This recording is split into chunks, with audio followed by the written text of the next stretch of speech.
ये कथा है तारा रानी की, कथा है तारा रानी की, कथा है तारा रानी की, कथा है तारा रानी की, कथा है तारा रानी की, कथा है तारा रानी की, कथा है तारा रानी की, कथा है तारा रानी की।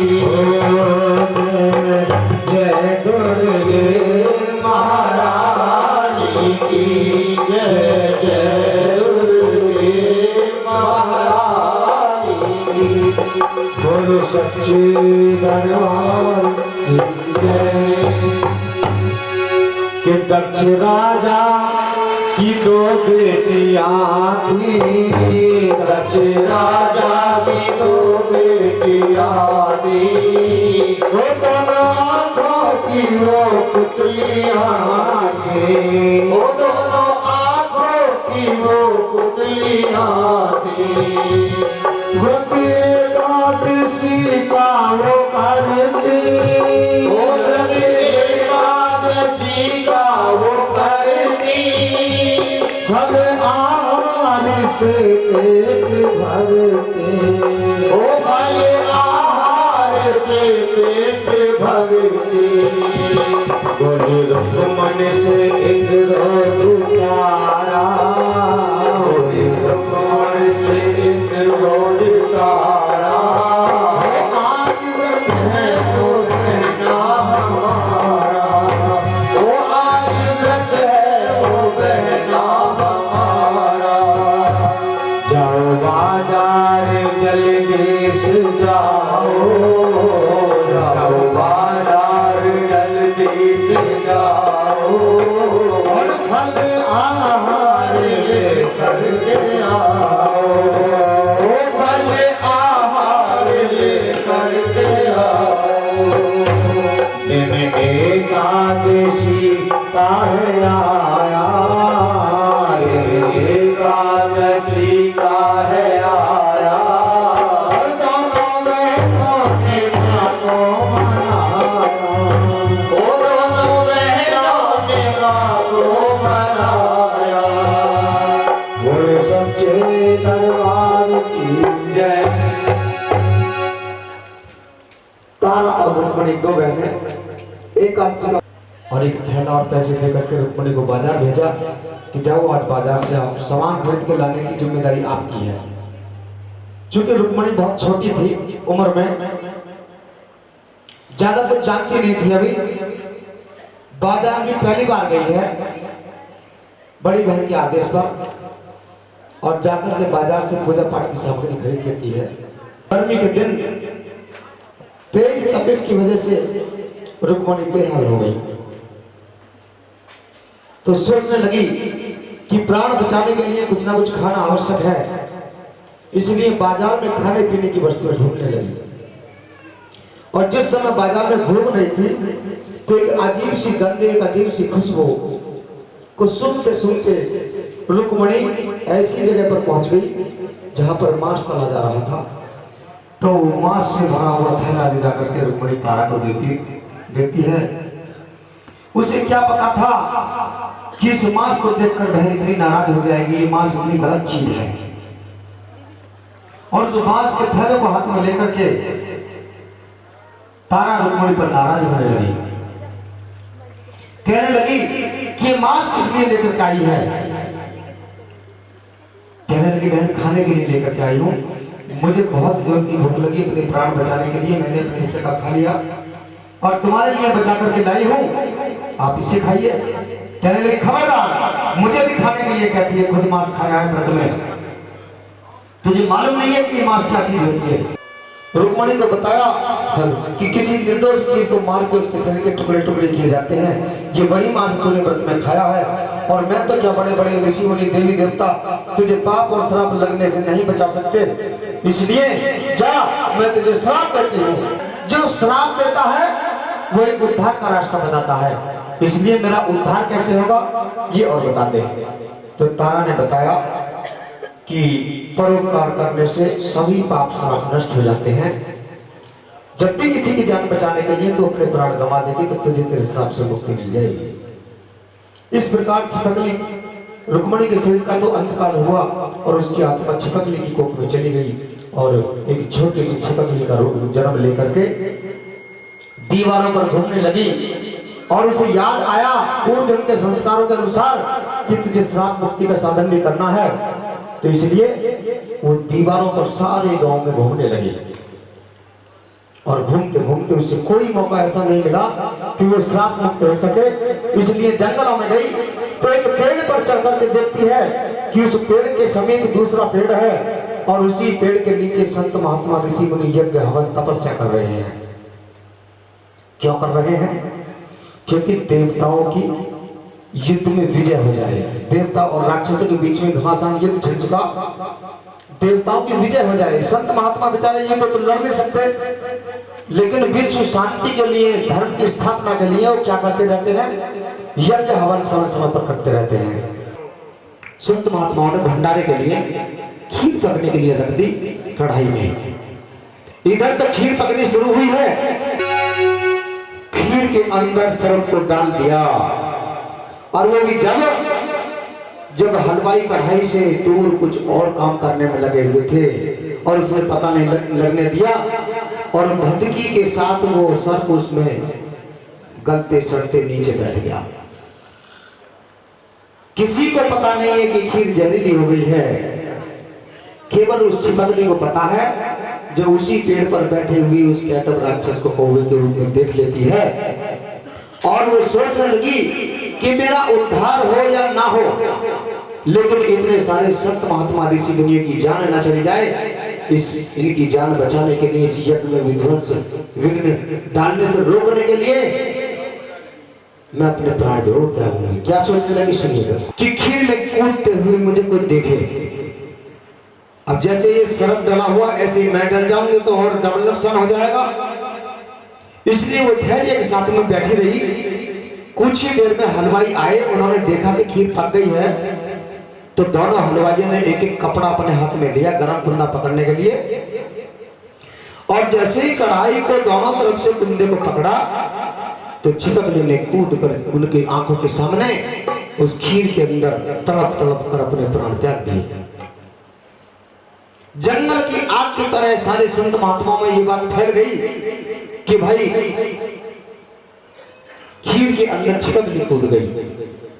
दौड़ करके ऋषि मुनि आए, बड़ा बुरा भला कहने लगे,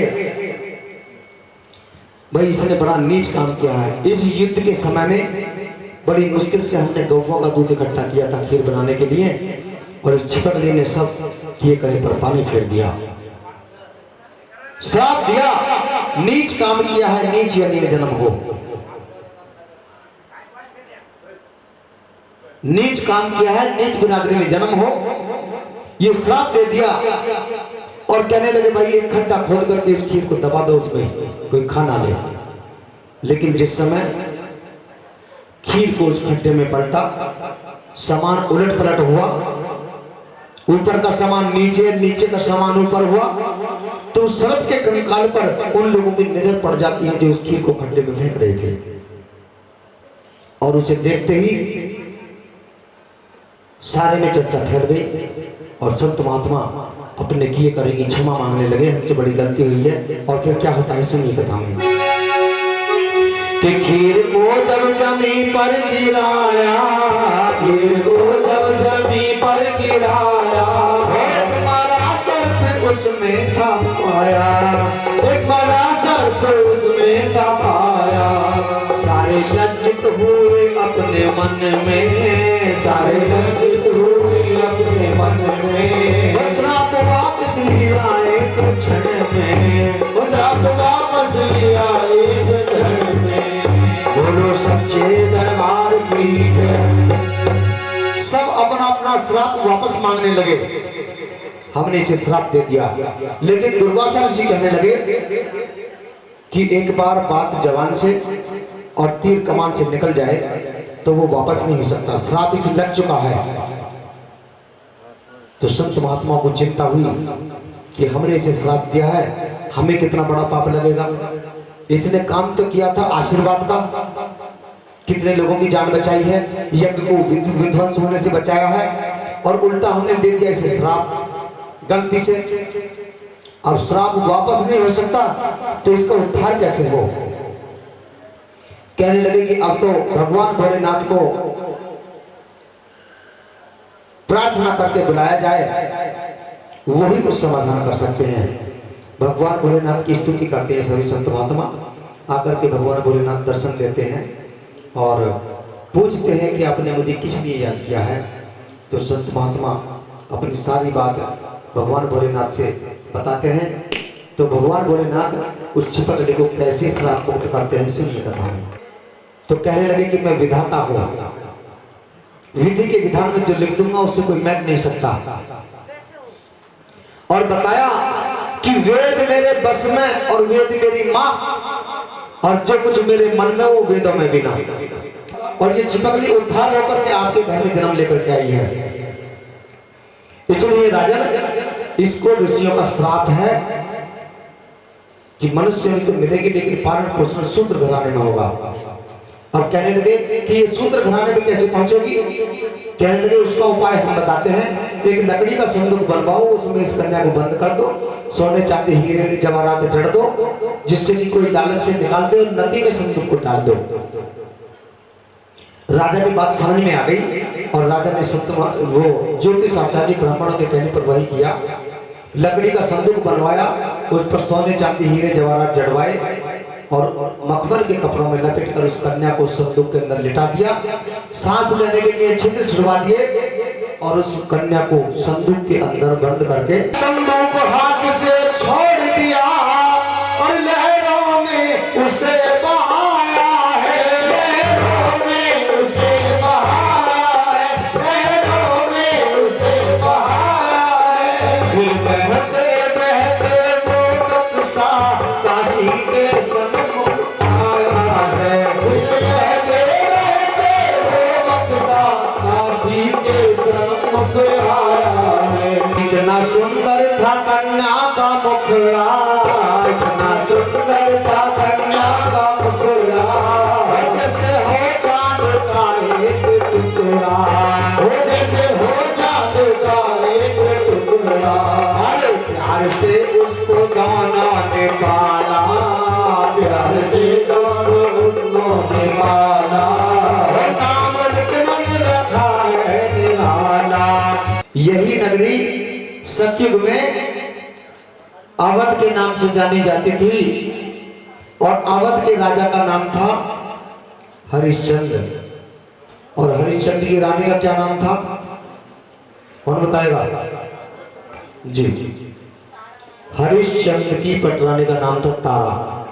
गाना बजाना होता है, खुशियों में सारी रात बीत जाती है, सुबह को फेरे पड़ते हैं तो सबकी आंखों में आंसू आ जाते हैं। क्यों?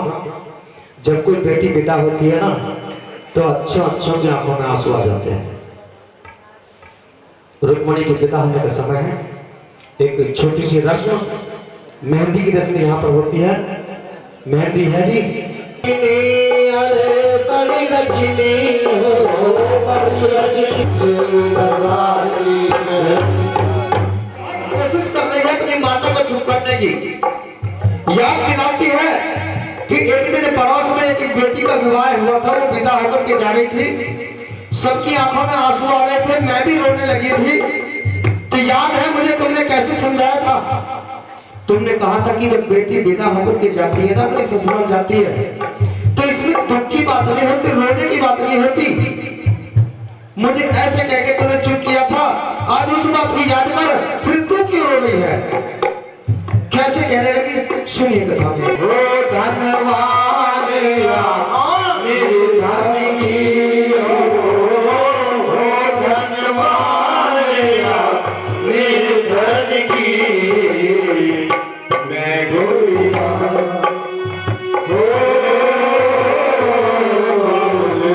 मैं गोरिया तेरा धन की, बाबुल मैं गुड़िया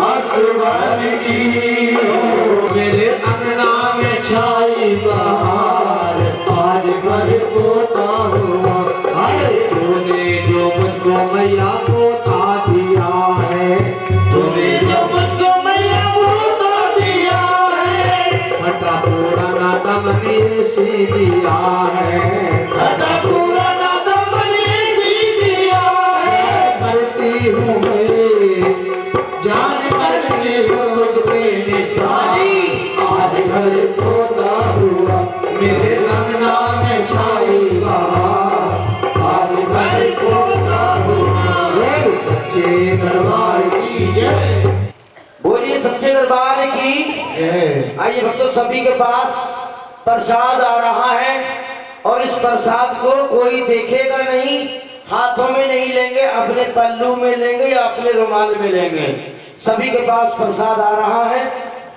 बोलो सच्चे दरबार की जय की बात यह है कि हमारे सूत्रों के स्तर पर बड़ा भारी एहसान है कि जो रानी तारा हमारे घर जगराते में आई है इसलिए हम चाहते हैं कि प्रसाद को कोई छुए ना जब तक रानी तारा प्रसाद ना खा ले सबसे पहले प्रसाद रानी तारा को दीजिए जब रानी तारा प्रसाद खा लेंगी विदा हो जाएंगी तब हम इस प्रसाद को सारे सूत्र मिल बांट करके खा लेंगे कोई दिक्कत नहीं प्रसाद बांटने वाला सीधा रुक्मणी के पास गया और रुक्मणी को प्रसाद देने लगा अब रानी तारा ने अपने हाथ दोनों आगे किए हैं प्रसाद लेने के लिए लेकिन जैसे ही उस सूत्र ने प्रसाद की परात से हाथ बाहर निकाला तो रुक्मणी ने तारा ने हाथ तो पीछे कर दिया और साड़ी का पल्लू आगे कर दिया ऐसा किस लिए किया क्योंकि मैंने आपको बताया कि पहले जो जागरण होते थे वो महाकाली के होते थे काली के और एक पशु को काट करके उसकी बलि चढ़ाई जाती थी और उसी पशु को तल भून करके फिर प्रसाद के रूप में बांटा जाता था तो रानी तारा ने जब वो मांस का प्रसाद देखा तो हाथ पीछे कर दिया लेकिन प्रसाद का अनादर ना हो इसलिए पल्लू आगे कर दिया जो मांसाहारी जीव है उनको डाल दोगे रास्ते में वो खा लेंगे कुत्ते को ऐसा सोच करके रुक्मणी के घर का प्रसाद रानी तारा ने अपनी झोली में ले लिया पल्लू में ले लिया इसलिए आपको प्रसाद झोली में पल्लू में दिया गया है अब रानी तारा ने जब हाथ पीछे कर लिया पल्लू आगे कर दिया प्रसाद ले लिया और प्रसाद खाया भी नहीं तो सारे शूद्र आपस में चर्चा करने लगे कि रानी प्रसाद खा ले इतने सारे शूद्र लोगों का सम्मान रह जाएगा इतने सारे शूद्र लोगों की भावनाओं को ठेस पहुंच जाएगी ये तूने प्रसाद नहीं खाया तो रानी तारा माँ का ध्यान करते हुए आंख बंद करके कहती है कि हे माता तेरा ध्यान करके प्रसाद खाती हूँ मेरी लाज बचा लेना मेरे धर्म की रक्षा करना क्योंकि मैंने अपनी बहन को मांस खाने की खातिर छिपक निकलने का श्राप दे दिया था इसलिए मुझे पाप लगे पुण्य लगे श्राप लगे इस बात की मालिक तू है लेकिन इस समय मैं इतने सारे शूद्र लोगों की भावनाओं को ठोकर नहीं मार सकती इसलिए नेत्र बंद किया और अपने मुख के अंदर एक टुकड़ा प्रसाद का जैसे ही डाला तो वो मुंह में जाने से पहले पहले मेवा का टुकड़ा बन गया और उसे खाते हुए रानी तारा ने सोचा कि शायद इन शूद्रों ने स्वाद के लिए इस मांस के अंदर कुछ मेवा डाल रखी है फिर दूसरी बार खाया फिर दूसरी मेवा का स्वाद आया 5 बार रानी तारा ने प्रसाद खाया हर बार अलग मेवा का टुकड़ा मुंह में आता था और एक अजीब सी अनुभूति उसको प्रसाद खाने में हो रही थी सारी शंका के समाधान अपने आप होते जा रहे थे क्योंकि चमत्कारी प्रसाद था माँ की कृपा से पंचमेवा का बना हुआ आखिरकार रानी तारा ने तो 5 बार प्रसाद को खा लिया और हर बार मेवा का स्वाद आता है तो उसने झोली को खोलकर देख ही लिया तो क्या था झोली के अंदर साफ कहो तुमसे भक्तों को उसका फल ना पाएगा और साफ कहो तुमसे भक्तों उसका फल ना पाएगा पान सुपारी ध्वजा नारियल और जो मेरी भेंट चढ़ाएगा वो मेरी भेंट चढ़ाएगा जो मेरी भेंट